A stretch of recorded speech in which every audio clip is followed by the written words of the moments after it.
Hello folks, welcome back to the Night Sky Imaging YouTube channel. Today I'm going to go through the steps I use when I process a time-lapse video.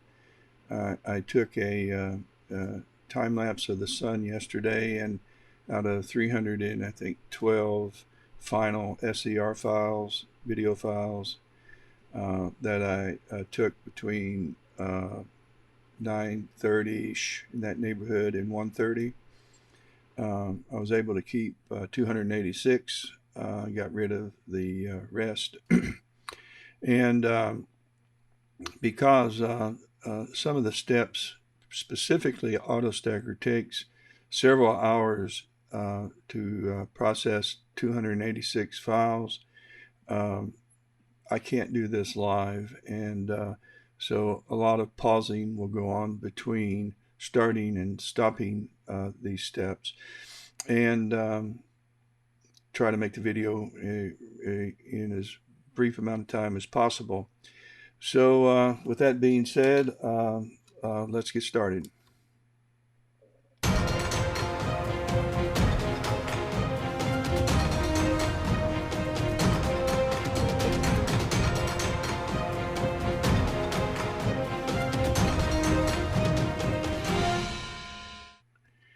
I think it'd probably be smart before we get started to kind of go over the steps and that I use to do this. And you might want to take a screenshot. Let me see if I have a different.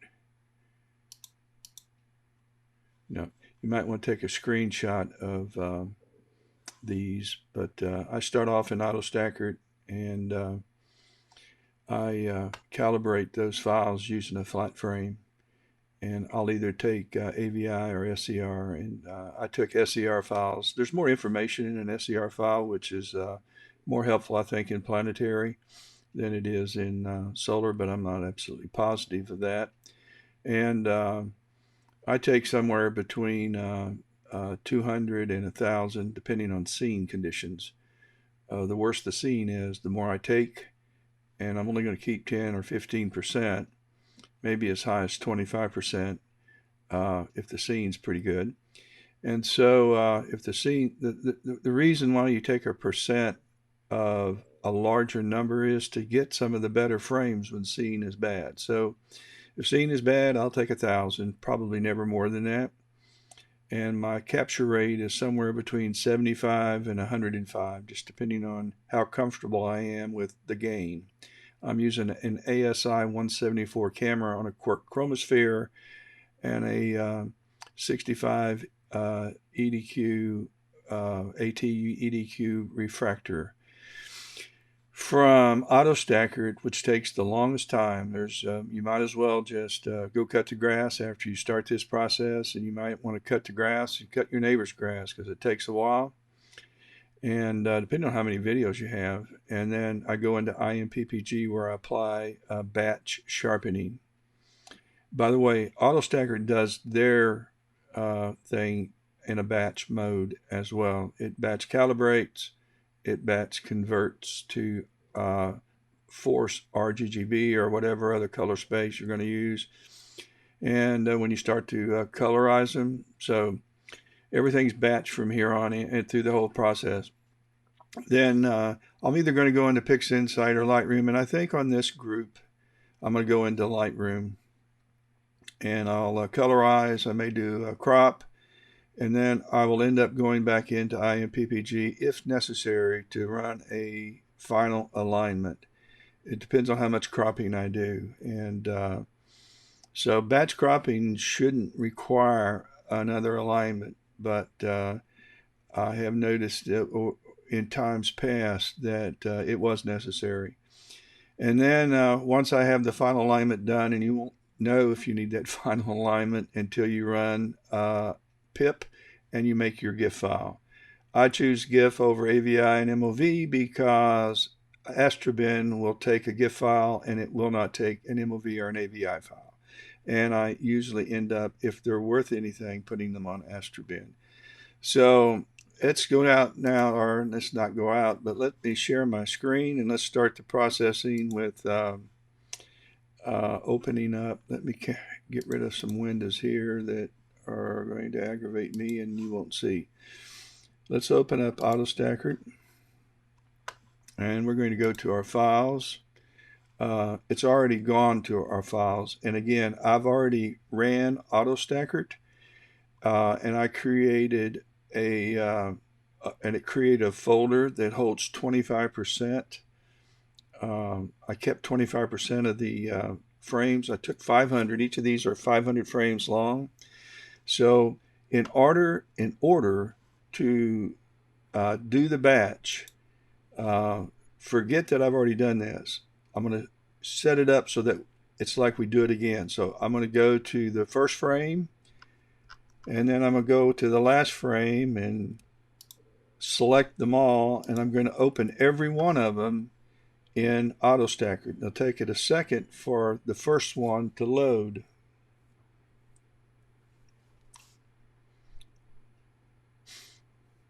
Okay, we have the very first frame, and again, I used 25% of 500 frames, as you can see down here.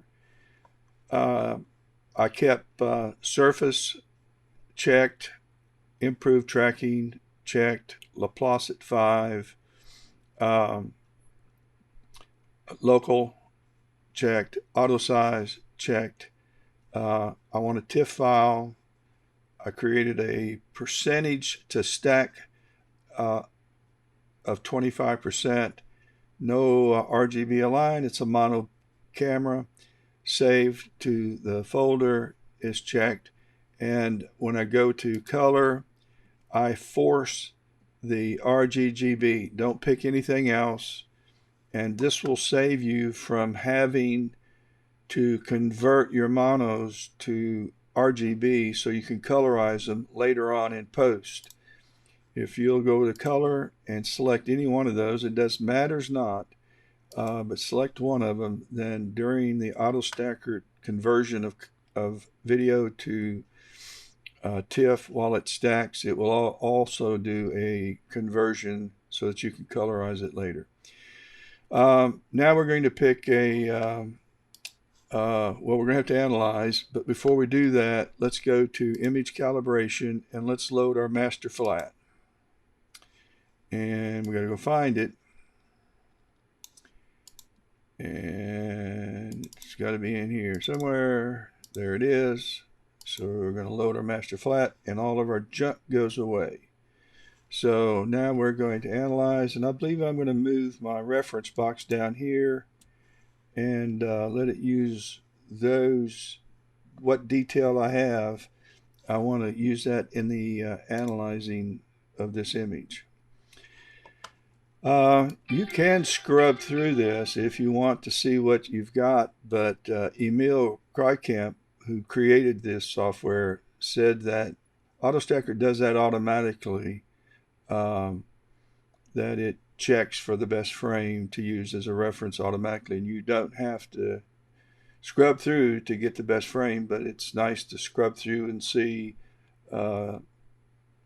really what you're dealing with throughout the course of your imaging session. Okay, we've got a quality graph that looks fairly decent, but each one of these may have a different quality reading. In fact, it will not have the same, because the scene conditions change throughout the almost 3 hours of imaging time. So the next thing I would do is we're going to have to set alignment points, and 24, 48, 104, 200 references pixels. And you can also change that to pretty much any number that you want by hitting the up and down arrow. But I'm going to pick 104, and I'm going to automatically, you could do it manually by just clicking. I noticed when Emil did his video on Autostakkert, and he is a creator, he put different size boxes. He put different reference points around different places and used that. But I'm going to just go ahead and stay with my standard process, which is to go on 104 on the sun, just as the sun, and then we're going to click select stack. Now, since I have already done this, and if you select stack, it's going to start, and it's going to run till every image you loaded, all 286 images in my case, have been stacked, aligned, in other words, and the top 25% of the 500 images, 125, will be converted into a TIFF file. And so that's what we would be doing normally. I've already done it, so we can close out Autostakkert. Once we have the folder created with our TIFF files by Autostakkert, then I'm going to open up ImPPG. It's free software. You can download it and install it without fear. Should have no fear of a virus. And so what we're going to do is we're going to open one image, because we're only going to, we want to get our master settings established. And when we get the master settings, then we're going to apply the master settings to all of the image in a batch. So, but we need to make sure we're comfortable with how we want all the images to look.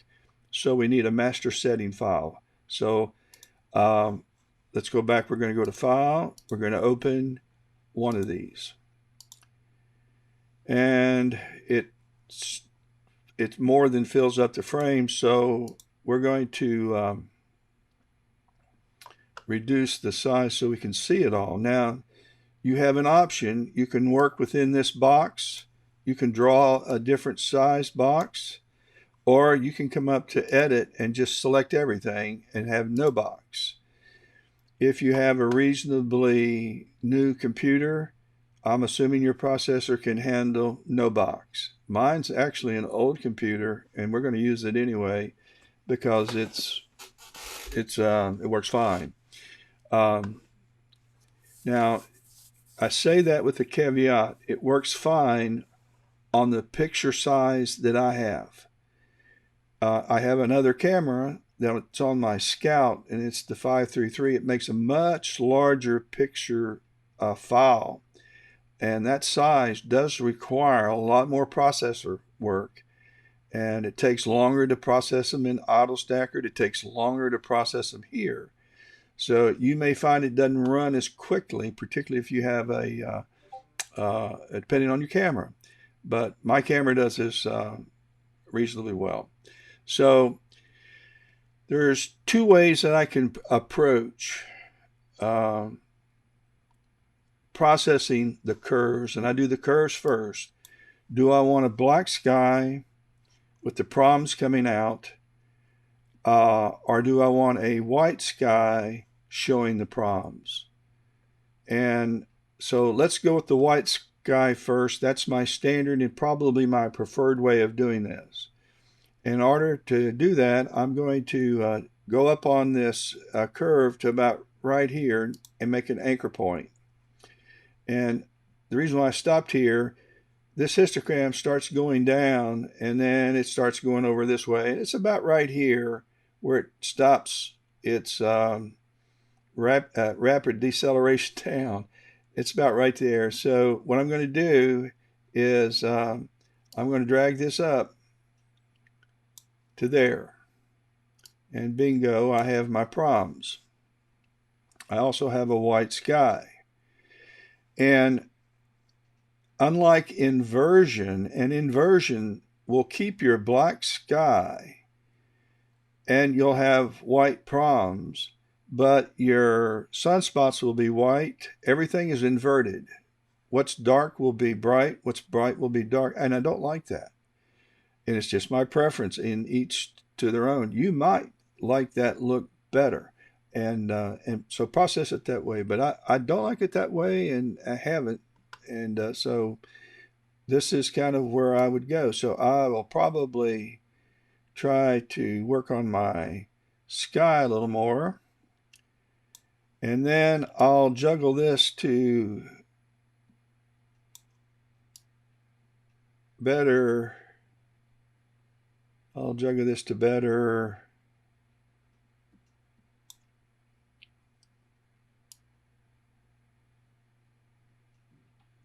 create a. I'm going to crop a lot of this out over here, so I'm not too concerned about that, but I am concerned about getting some good meaty looking. All right.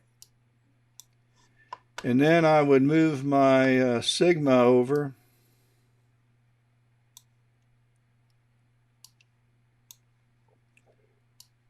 More. And again, I'm going to add a gradient in Lightroom that's going to make a difference on this, and I'm going to crop a little bit of that out. But this would be one of the settings, and if I like this, and I might tweak it a little more, then I would go up to File, Save, Process Settings, and I'm going to save this, and I'm going to call this White Sky.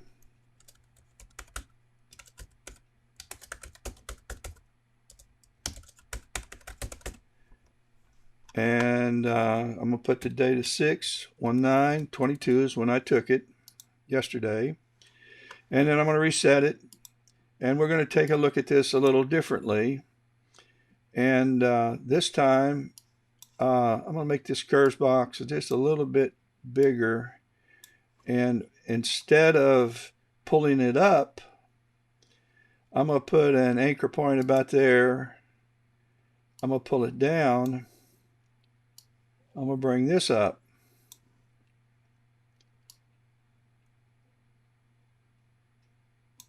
Okay, now I've got my black sky.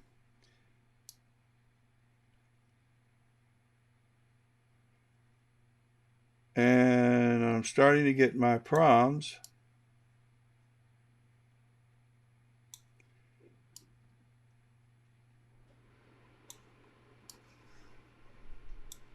And again, we're going to tweak this.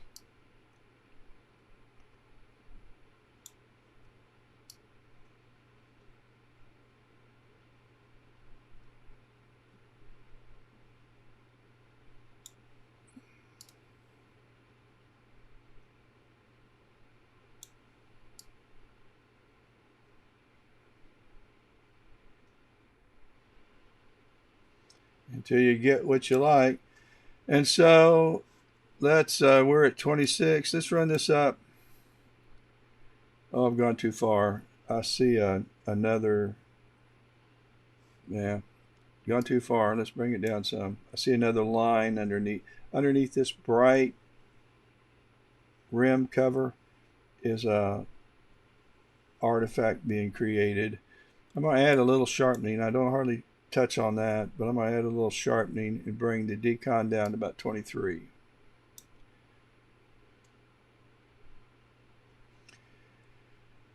Bring this up a little bit, and again, I'm not much for adding sharpening because it can cause, it's even started doing that again. I'm going to just reset this. I'm going to come back up to about 27. That's better. All right, this will be, we're going to save this setting as dark sky.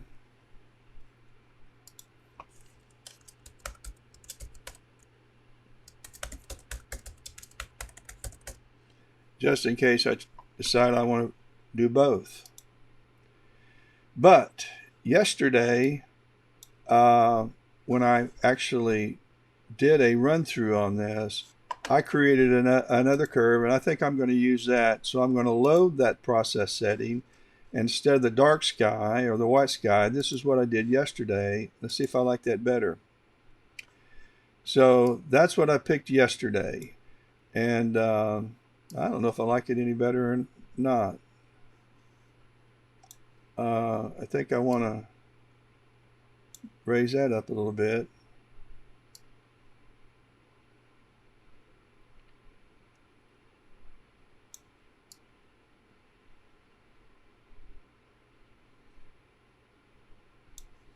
And again, I'm going to use some gradients in Lightroom to darken all of this where there's detail.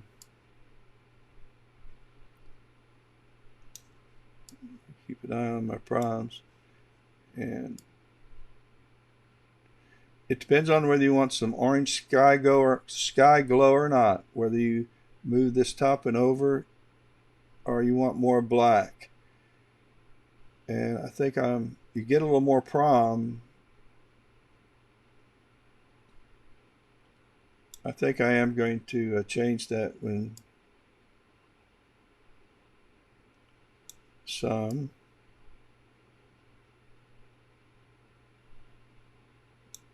And so this will be my process setting. So I'm going to save process setting. And this is the one I'm just going to replace it. And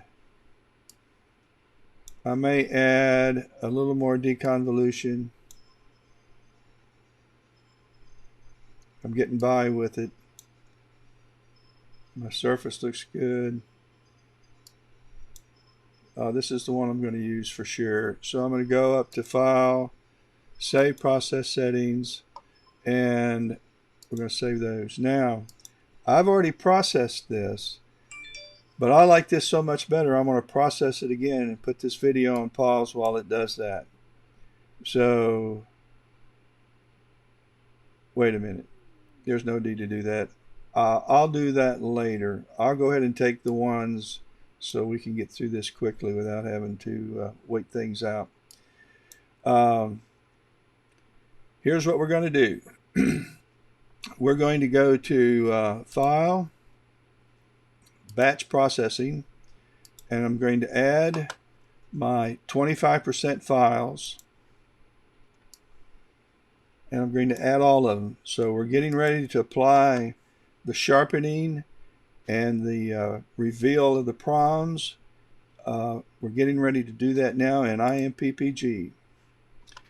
So we got to find that process setting that we liked, and we're going to go to Browse, and we're going to click this current 619 process setting. And so we have loaded that. Then we're going to go to an output folder for it. And I've already picked an output folder, and I've called it I1. This is step 1, ImPPG sharpen. And then after we've sharpened them, we're going to align them, and that'll be step 2, and we'll do that also in ImPPG. So we select the folder, and then we just select Start Processing. Well, I also am going to use a ping 8-bit, a much smaller file, but you have an option. You can do 16-bit, but I'm going to use a ping 8-bit. It'll end up becoming a TIFF 6-bit, but we're going to start processing, and it will take care of all of them. And it's knocking off one at a time now till it goes through all of them. But we've already done that. So now we're going to go into Align. Let's look at our process files first.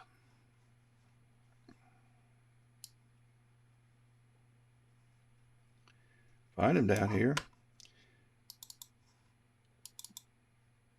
Oh, here we are. So we have sharpen, and so here's our sharpen files that I saved. There's one of them, and so we can close that. Oh, daggone! I shut my computer off. All right. There's where we close that. So now we want to align them, and we align them by grabbing all of these files. So let's show you how we do that. So let's minimize that. And let's go now to Tools, Align Image Sequence, and let's add the sharpen files. So here's our sharpen files. So I'll grab all of those.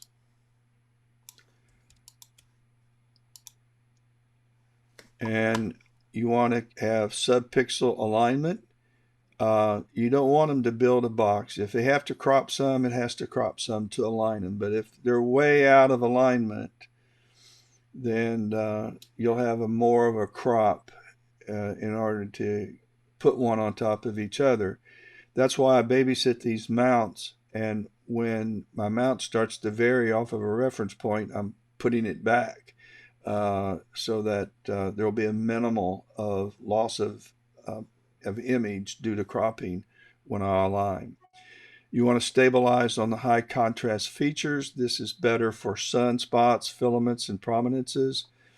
I've tried align on the solar limb when this failed and just didn't save it. It still was bad.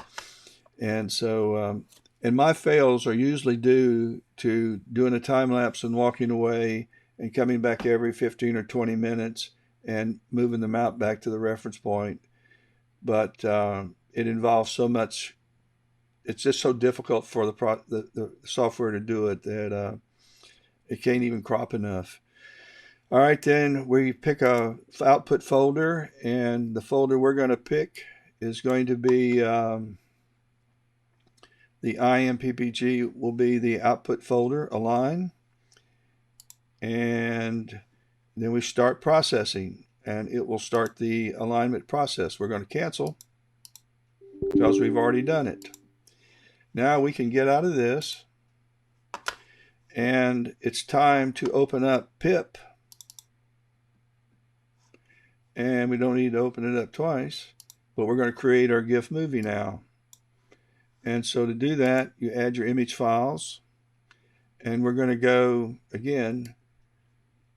We used ImPPG to apply our process settings to all of our images. Then we used ImPPG to take all of these images and align them so they have been sharpened and they've been aligned, and it tells you that this has been the case. And so now it's time to make a GIF file. We can delete this. Well, don't need to. It'll open a new folder. So in order to do that, we're going to open up all of our files. And it says join mode has been selected. That's fine. And you're going to get a reference file. Now, I'm going to pause here and tell you that as a rule, I will take all of these images and I will move them either into Lightroom first before I make a movie, or I'll move them into PixInsight, where I will colorize them with curves. I'll add any future or further sharpening, and I may try to match exposures if there's a lot of variation from picture to picture in the brightness levels. But I do that in either PixInsight or Lightroom, and I'm going to pick Lightroom, and I have not done that yet. But before I spend a lot of time doing that step, I'm going to, it's kind of like reading the last 2 pages of a good book to find out how it ends. I want to know if it's going to be worth it. Is there going to be enough? First of all, will it make a movie? And if it makes a movie, is it going to be a movie with something to look at? You know, is there going to be some cool features on the rim, or something going on with this large filament or the sunspots? Or am I just wasting my time? So I want to find that out now. So that's why I'm going to go ahead and make a movie and see what's going to happen. The only thing, you don't need to do anything with any of these menus until you get to animation option, and you don't have to do this if you don't want. But I like the movie to play forward, and then after it finishes, it plays backwards and forwards. So it's a continuous looking stream of movement. Then that's all I put. That's all I check here, and I go to output options, and I'm going to use GIF. Again, you can convert this to an SER, an AVI file, but I'm going to use an animated GIF. And what my frame rate is going to be. It's going to be much more than 3. It'll take forever to get through it. We're going to do 29 frames per second, 30, and I want to have maximum quality. And that's all I'm changing. Now, you can make a new directory if you want and save your movie file into, say, the third step. But I'm just going to go ahead and use the source file directory, and that's the directory where my sharpened files reside that I'm currently batch processing in this. So I'm just going to use that. Then you go on over to Do Processing and select Start Processing. And it's going to run through this. It doesn't take a long time to do that, but I am going to put this on pause till it finishes. Okay, it's finishing up.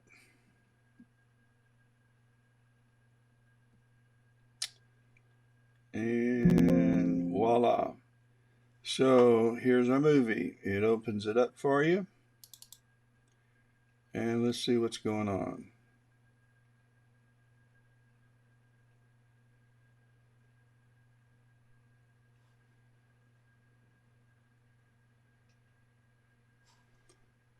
A little, probably more movement down here. There's a little bit.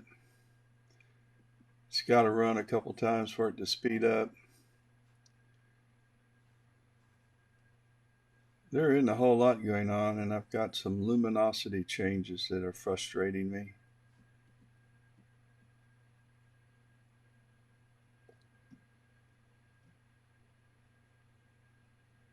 For 300 frames or 287 frames in 3 hours, I was hoping I'd have more exciting things happening. Let's see what's going on here.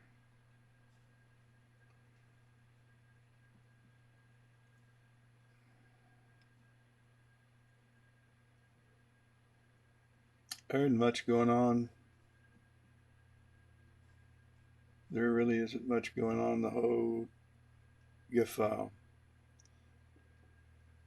So this is not something probably I would normally spend a lot of time on because it's pretty unremarkable. But I'm probably more interested in making this video as a how-to. All right, let's take it into let's take this now into Lightroom and import those files. And in order to do that, let's open up Lightroom, and it should open up.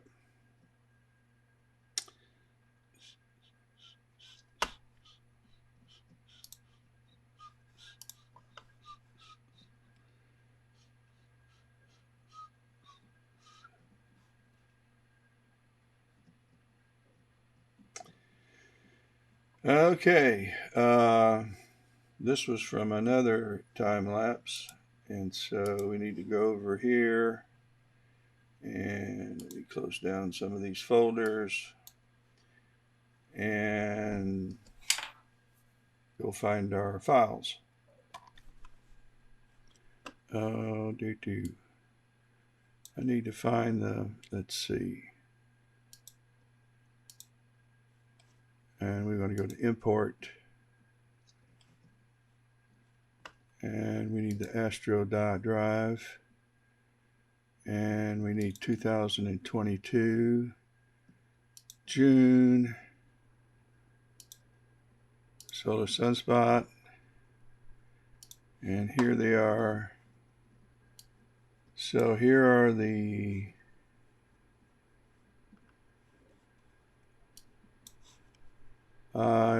got them all checked, and so let me call these, let's attach a keyword, let's call these solar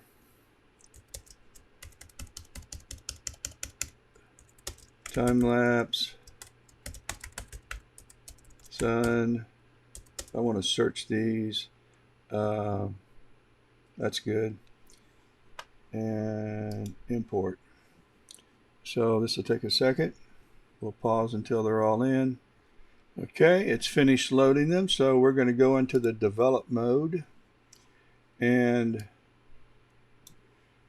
the first thing that we're going to do is to colorize them. So let's go down to RGB. Let's pick the red channel and let's just bring that up some.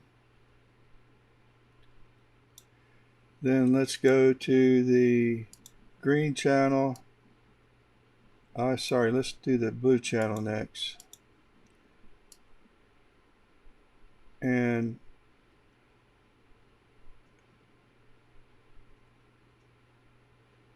do the red first, then do the blue, and then you may want to tweak it some with the green to put some red in it. Make it look fiery. Alright, so far I like that. I said we were going to add a gradient over here before we crop it. Let's do that. So up here at the top there's a box, and I'm going to click on that. That will add a gradient, and then I'm taking my mouse over here to the side and I'm going to draw this in to about there, and then I'm going to lower the exposure to kind of even out the exposure field. Maybe add some contrast to that side. And when I'm done, I'll click on this box. Now we're going to go to crop, and I want to uncheck it so that I can just pull this side in. And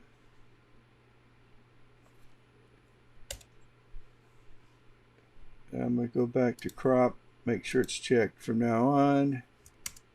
And okay. So other things that we might want to do is we might want to add a touch of noise reduction and some sharpening, keeping your eye on the surface. And you might want to come up and add some clarity. Clarity is a feature sharpening somewhat of a slider. It affects the larger structures and kind of sharpens that. It's not a detail in it, but it adds some clarity, often without creating ugly artifacts. Okay, the blacks we can bring down and the whites we can bring up. As a rule, what you do is you hold down the option, or I think it's the control key on a Windows, but it's an option key, and you drag it up until you start seeing information. Highlights we can drag down just a tad.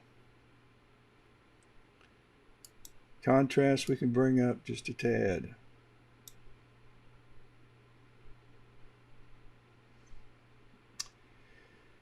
Alright, if we like those features, then we're going to click on copy. I'm down here at the bottom left of Lightroom. I'm going to click on copy, and I'm going to select everything. Everything that I did is included. I'm going to click copy, and then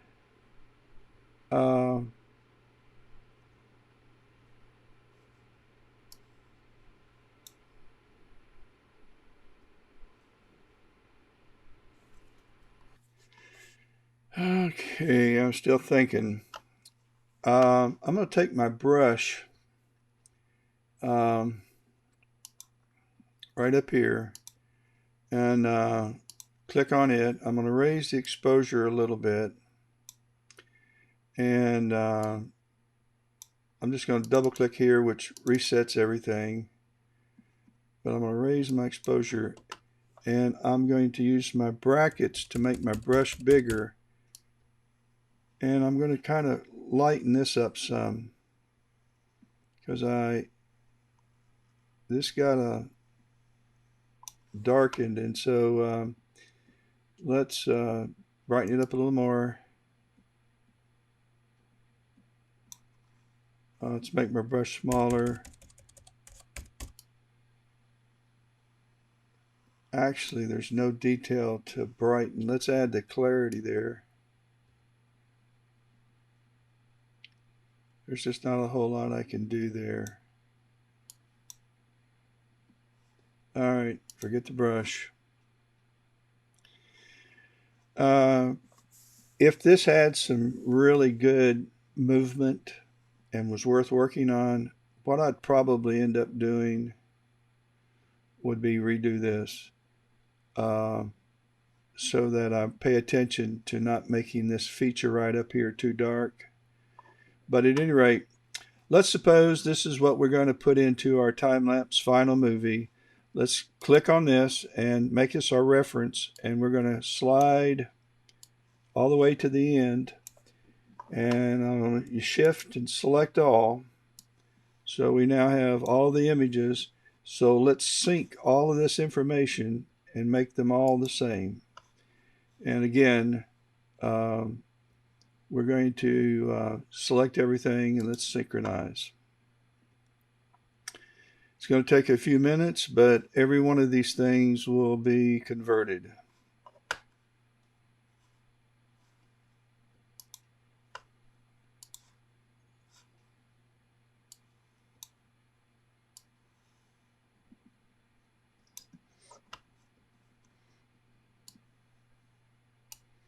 See how progress is making.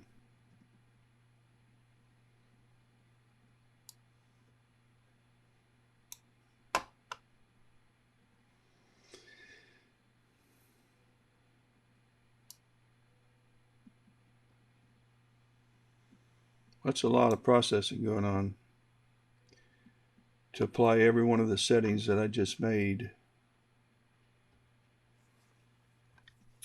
Okay, we've got them all converted. And again, I'm not overjoyed at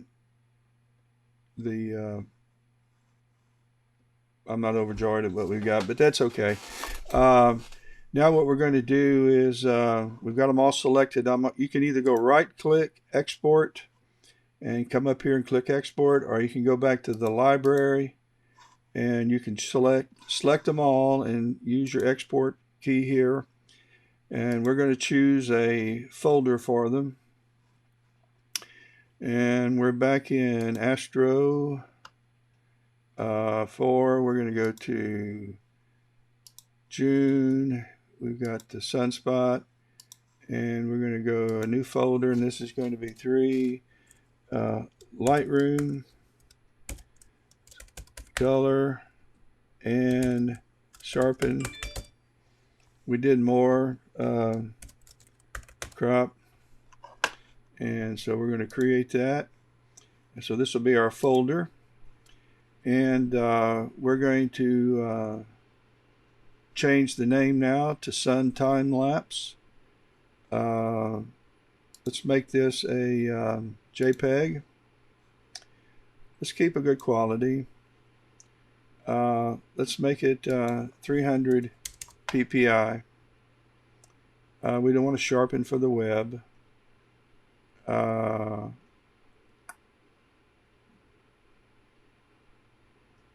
Actually,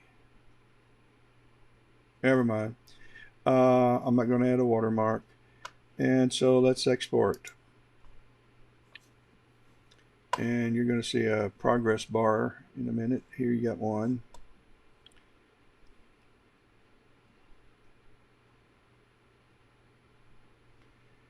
And then up here you've got your progress bar, and we have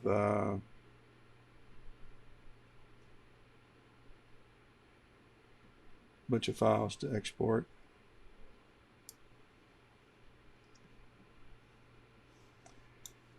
So I'm gonna put it on pause. Okay, now we've got them all exported. We can close out of Lightroom and let's go back into our, you may have to align them again, but we're going to try to do our movie. I got a bad habit of clicking this twice and opening it twice. Okay, we want to add our image files. And we want to go to Lightroom. They look funky in that little, thumbnail. And let's see what we got.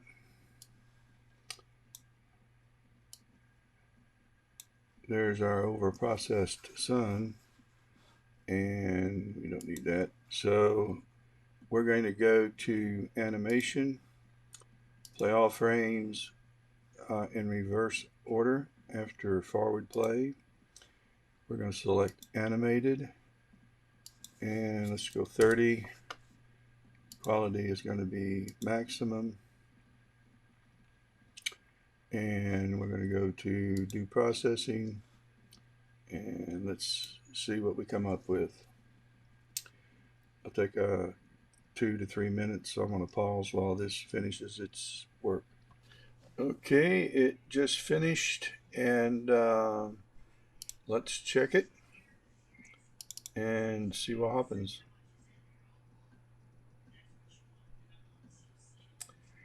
Sometimes it's when it gets colorized, you can see a little more movement.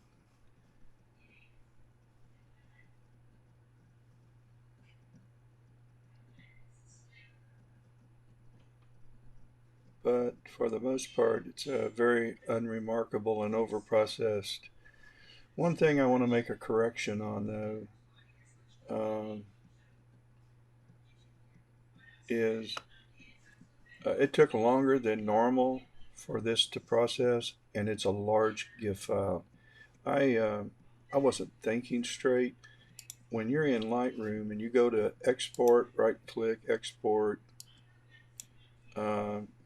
you don't need a 300 PPI image. It's gonna, your monitor can only see 72. It only records, only is able to resolve 72 PPI.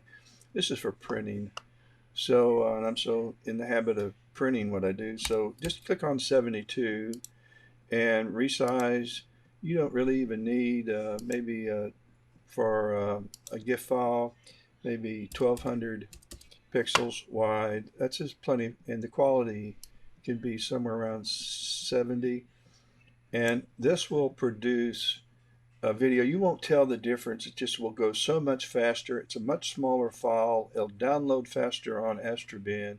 So that's what you want to do. And yeah, we're going to override all those other ones that we did, and we'll make our video smaller. And but you get the you get the idea. And but I hope you watch this to the end so you can pretty much disregard the